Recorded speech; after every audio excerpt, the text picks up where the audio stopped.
তুই কি ফেসে করতেছিস কেন? কিছুদিন আগে সবকিছু সবুজ আছিল, আর এখন একেবারে সব জানে পরিবর্তন হয়ে গেছে। কিছুদিনের ভিতরে সবকিছু পরিবর্তন হয়ে গেল।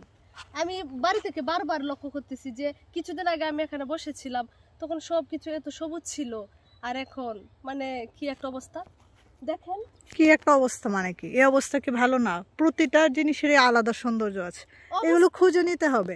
আমরা যেমন কিছুদিন আগে সবুজে ঘেরা চারপাশ দেখেছি, এটা একটা সবুজের সৌন্দর্য ছিল, কিন্তু এখন হচ্ছে উইন্টার সিজন। হ্যাঁ, তো এখন ক্ষেতের প্রস্তুতি চলবে, তো এটাও একটা ডিফারেন্ট সৌন্দর্য। মানে সৌন্দর্য বিষয়গুলো কি আমাদের হচ্ছে দেখার মতো চোখ থাকতে হবে, এটা খুঁজে নিতে হবে যে এটারও তো একটা আলাদা সৌন্দর্য আছে। এখন হচ্ছে সাদা এই মাটিগুলো, তোর বিষয়টা কি যা একবারে একটা ফিলিং নিব, এটাই তো স্বাভাবিক। হ্যাঁ হ্যাঁ, ডেফিনেটলি। যেমন তুই একটা বিষয় দেখবি যে উইন্টারে ভালো লাগে, আবার গরমে যখন এই অগ্রহায়ণ মাস হয়, ধান কেটে ঘরে নিয়ে যাচ্ছে, অনেক গরম থাকে, কিন্তু ওই ঘরমাক্ত অবস্থাগুলোও কিন্তু একটা ফিল আসে। হ্যাঁ, মানে এক একটা এক এক ফিল হয়।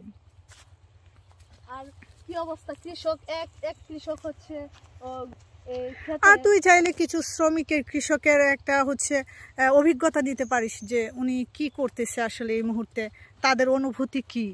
হ্যাঁ, তারা ক্ষেত যে প্রস্তুত কিভাবে করছে, কি ধরনের সার ব্যবহার করছে, এগুলো করা যেতে পারে। ঠিক আছে, যাই হোক।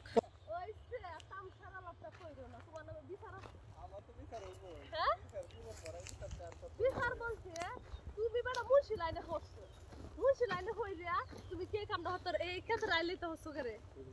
হ্যাঁ, কিতা না হচ্ছে তুমি? ও তুমি কিতা করছো না? আব্বা আসছে, তুমি কুটি আমাদের যে জায়গায় আমরা 10 কাঠা যে ক্ষেত, মানে আমাদের একটা ক্ষেতে ফুলটা হচ্ছে 10 কাঠা, উনি কি করছে বাহির কইরা আপনাদের নামে তাহলে কমপ্লেন আসে কেন? কথা এটা না, তোমার বাবার প্রায় 2 কোটি টাকার সম্পদ, এগুলা করা ঠিক না ভাই। আমি বললাম ইমান ঠিক রাখো। আর সম্পদ তুমি যদি আমার বাবার থেকে সম্পদ আজও আছে, কাল নাই। রাইট, হ্যাঁ হ্যাঁ, তোমার আজও আছে, কাল না, আমার আজও আছে, কাল নাই। এটা স্বাভাবিক, এটা তো চিন্তা রাখতে হবে, সবাইকে এই চিন্তাটা করে। তুমি কই এখন আমার কথা, আরে দেখো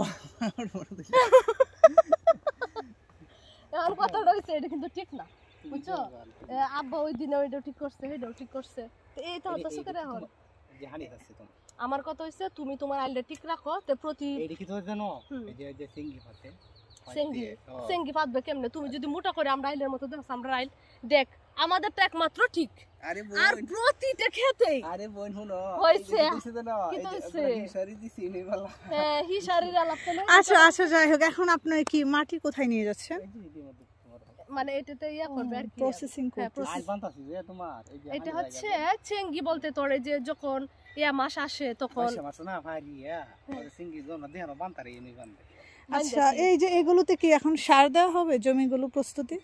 আর পানি প্রথমে এটা কিভাবে প্রস্তুতি চলবে? প্রথমে পানি দিবে, তোমার এই যে হানি চাচ্ছি, পানির পরে কি কাজ হবে এটাতে? তাহলে তুমি গোবর দিছো না কেন? ওই যে দেখা যায় কত কত গোবর। হ্যাঁ, উনি গোবর দিয়ে গোবর দেয়া লাইছে, দিয়া পরে মেশিন দিয়ে উল্টায় ফালছে, মানে উনি আর এটার চালাকি। এখন হচ্ছে আপনি পানি দেওয়ার পরে হচ্ছে কি করবেন বললেন? কি কি আল নবুদি আল দে বাদে ময়দা নবুদি তো হারা ধরে লাগাল, পরে হচ্ছে ধান গাছ লাগায়। এই যে এলাচ মেম্বার এই তো আর হগল বলে। হ্যাঁ, হগল বলে এটা আগে আগুন দিলা। এর কারণটা কি তা?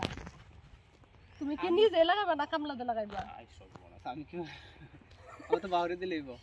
এবার বন মোটর পাইছি আমি। হ্যাঁ, ঠিক আছে, খুব ভালো আছে। তোমরা দেখতে পারো না যেতে না। আসলে আমাদের অনেক ঝামেলা হয় তো, আমাদের মোটর থেকে পানি নেই তো, কিন্তু যা কেডা দিব দেওয়ার মতো তো লোক নাই। আর নিজে উনি কি করছে? আর তোমার তো মোটর বয়ানি দরকার, তোমার এত সম্পদ, তুমি মানুষ আরে এত কই এটা সম্পদ আল্লাহ। তামসার আল্লাহর কাছে বরকত রাখো, আলহামদুলিল্লাহ, শুকরিয়া আছে। এটাই তো যে সম্পদ দিছে, আর কি লাগে। এখন পরে কি সার দিবা এটাতে? ইয়া দেওয়ার পরে কি কি আর কি সার?